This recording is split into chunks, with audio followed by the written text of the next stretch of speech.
9월 17일 에드먼턴 서부 마이어소프 인근에서 발생한 무장강도 사건이 지역 사회에 큰 충격을 주고 있습니다.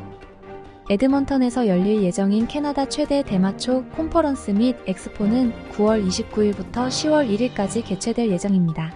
에드먼턴 국제공항은 최근 드론 배송 서비스를 레덕 지역의 의료 클리닉으로 확대한다고 발표했습니다.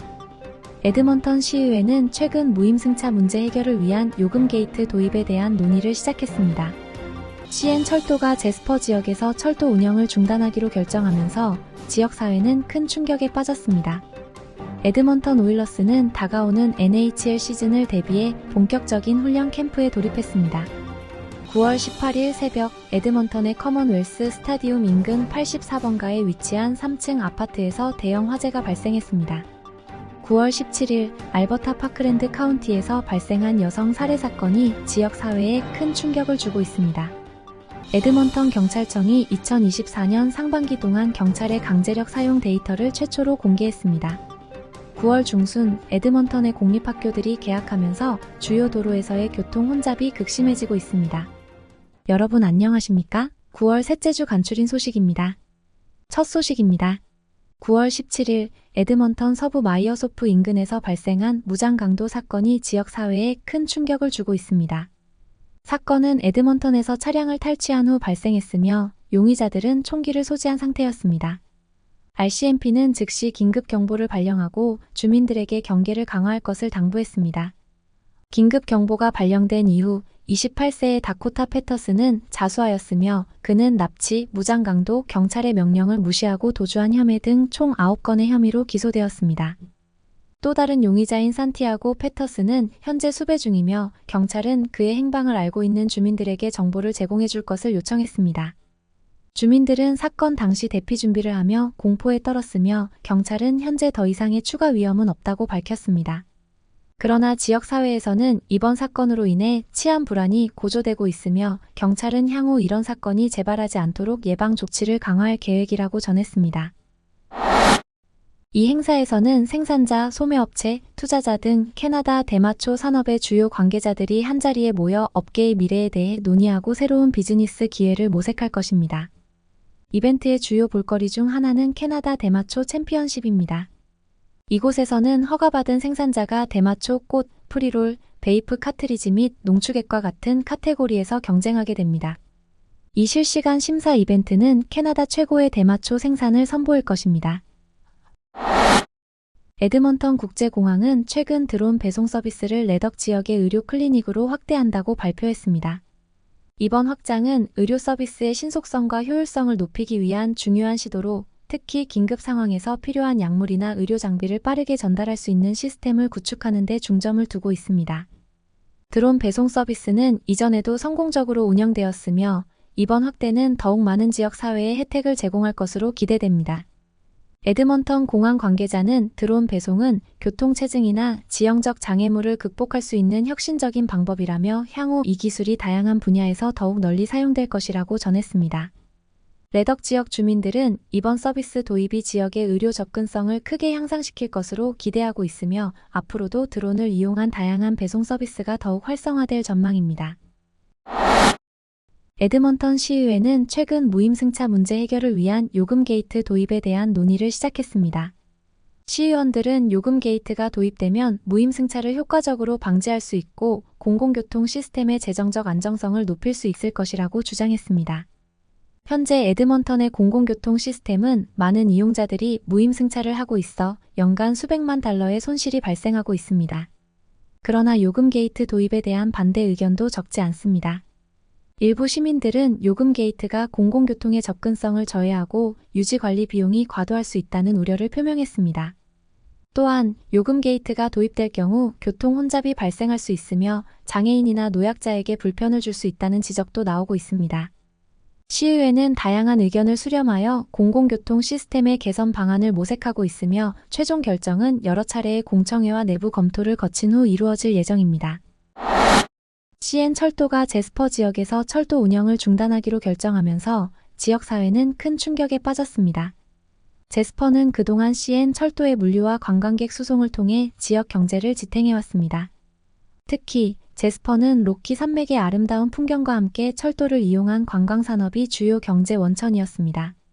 이번 결정으로 인해 지역의 경제적 손실이 클 것으로 예상되며 많은 주민들이 실직 위기에 처해 있습니다. 제스퍼 시장 리처드 아일랜드는 이번 결정이 지역 사회에 큰 타격을 줄 것이라며 주정부와 협력하여 대체 교통수단을 마련하고 철도 운영 재개를 위한 협상을 계속할 것이라고 밝혔습니다. 한편 CN 철도 측은 이번 결정이 운영 비용 절감과 환경 보호를 위한 불가피한 선택이었다고 설명하며 주민들에게 양해를 구했습니다. 제스퍼 주민들은 이번 결정이 지역 사회의 경제적 기반을 흔들 수 있다며 철도 운영 재개를 강력히 촉구하고 있습니다. 에드먼턴 오일러스는 다가오는 NHL 시즌을 대비해 본격적인 훈련 캠프에 돌입했습니다. 팀은 지난 시즌의 아쉬움을 극복하고 더 나은 성적을 거두기 위해 선수단 강화에 집중하고 있습니다. 특히 이번 시즌을 앞두고 몇몇 주요 선수들이 팀에 합류하면서 전력 보강에 성공했으며 이에 따라 팬들의 기대감도 높아지고 있습니다. 훈련 캠프에서는 체력 강화와 전술 훈련이 중점적으로 이루어지고 있으며 선수들은 각자의 역할에 맞는 훈련을 통해 경기력 향상에 집중하고 있습니다. 팀의 감독은 이번 시즌은 우리에게 매우 중요한 시즌이 될 것이며 선수들이 최상의 컨디션을 유지할 수 있도록 철저히 준비하고 있다고 말했습니다. 팬들은 팀의 성적을 예의주시하며 새로운 시즌의 시작을 기다리고 있습니다. 또한 오일러스는 지역 사회와의 유대감을 강화하기 위해 다양한 팬 이벤트를 계획하고 있으며 이를 통해 더 많은 팬들의 관심과 지지를 끌어모으고자 하고 있습니다. 9월 18일 새벽 에드먼턴의 커먼웰스 스타디움 인근 84번가에 위치한 3층 아파트에서 대형 화재가 발생했습니다. 화재는 새벽 4시경 아파트 1층에서 시작되어 빠르게 건물 전체로 번졌으며 현장에 출동한 소방대원들은 즉시 화재 진압에 나섰습니다. 에드먼턴 소방구조대는 출동한 지 20여 분 만에 대형 화재를 진압하는 데 성공했지만 건물 전체가 크게 손상되었고 주민 28명이 긴급 대피해야 했습니다. 대피한 주민 중 일부는 경미한 연기 흡입으로 병원 치료를 받았으며 나머지는 임시 대피소로 이동하여 당분간 거주할 계획입니다. 이번 화재의 정확한 원인은 아직 밝혀지지 않았지만 초기 조사에 따르면 전기적 결함이나 가전제품의 과열이 원인일 가능성이 제기되고 있습니다. 소방당국은 철저한 화재 원인 조사를 통해 유사 사건의 재발을 방지할 수 있는 방안을 마련하겠다고 밝혔습니다. 피해를 입은 주민들은 화재로 인해 집과 재산을 잃었으며 지역사회의 지원이 절실한 상황입니다. 이에 대해 에드먼턴시는 긴급 지원팀을 파견하여 피해 주민들을 돕고 있으며 주민들을 위한 성금 모금 활동도 시작되었습니다. 9월 17일 알버타 파크랜드 카운티에서 발생한 여성 살해 사건이 지역 사회에 큰 충격을 주고 있습니다. 경찰은 피해자의 파트너인 34세 남성을 주요 용의자로 지목하고 그의 행방을 추적 중입니다. 이번 사건은 피해자가 가정 내에서 폭력을 당해 사망한 것으로 추정되며 경찰은 피해자의 신원을 보호하기 위해 추가적인 정보를 공개하지 않았습니다. 피해자의 가족들은 큰 충격과 슬픔에 빠져 있으며 가정폭력에 대한 경각심을 높여야 한다는 목소리가 높아지고 있습니다. 알버타주에서는 최근 가정폭력과 관련된 사건이 증가하고 있어 경찰과 지역사회는 예방 및 대처 방안을 강화하고 있습니다. 이번 사건을 계기로 지역사회에서는 가정폭력 피해자들을 위한 보호 시스템을 강화하고 상담 및 지원 프로그램을 확대해야 한다는 요구가 커지고 있습니다. 에드먼턴 경찰은 가정폭력은 누구에게나 발생할 수 있는 심각한 범죄라며 피해자가 언제든 도움을 요청할 수 있는 지원 체계를 구축할 것을 약속했습니다. 에드먼턴 경찰청이 2024년 상반기 동안 경찰의 강제력 사용 데이터를 최초로 공개했습니다.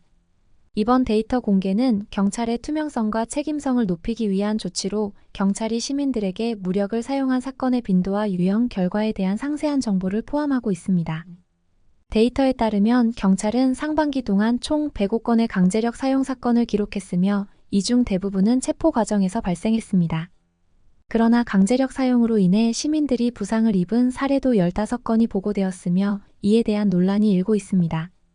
경찰청장은 이번 데이터 공개는 경찰의 책임성을 강화하고 시민들과의 신뢰를 구축하기 위한 노력의 일환이라며 앞으로도 경찰의 강제력 사용에 대한 정보를 지속적으로 공개할 계획이라고 밝혔습니다. 그러나 시민단체들은 경찰의 강제력 사용이 지나치게 빈번하며 이에 대한 철저한 감독과 조치가 필요하다고 주장하고 있습니다. 일부 시민들은 경찰의 무력 사용이 불가피한 상황에서만 이루어져야 한다며 경찰이 시민의 안전을 최우선으로 고려해줄 것을 촉구하고 있습니다. 9월 중순 에드먼턴의 공립학교들이 개학하면서 주요 도로에서의 교통 혼잡이 극심해지고 있습니다. 특히 개학과 동시에 진행 중인 도로 공사로 인해 여러 지역에서 통행 지연이 발생하여 시민들의 불편이 가중되고 있습니다. 에드먼턴 교통국은 개학과 맞물려 통행량이 급격히 증가할 것을 예상하고 공사 일정을 조정하였으나 여전히 많은 도로에서 교통 정체가 발생하고 있습니다. 이로 인해 시민들은 출퇴근 시간에 평소보다 30분 이상 지체되는 상황을 겪고 있으며 학생들도 등교 시간에 어려움을 겪고 있습니다. 에드먼턴 시는 교통 혼잡을 완화하기 위해 임시 교통 신호를 설치하고 우회 도로를 안내하는 등 다양한 대책을 마련하고 있지만 공사 구간이 많은 만큼 완전한 해결은 쉽지 않을 것으로 보입니다. 교통국 관계자는 시민들에게 공사 구간을 피해 우회 도로를 이용해 줄 것을 당부하며 공사 완료 시점까지 불편이 있더라도 협조를 부탁드린다고 전했습니다. 이에 대해 시민들은 교통체증으로 인한 불편을 호소하며 공사 일정의 재조정과 더욱 효율적인 교통관리 대책이 필요하다고 지적하고 있습니다.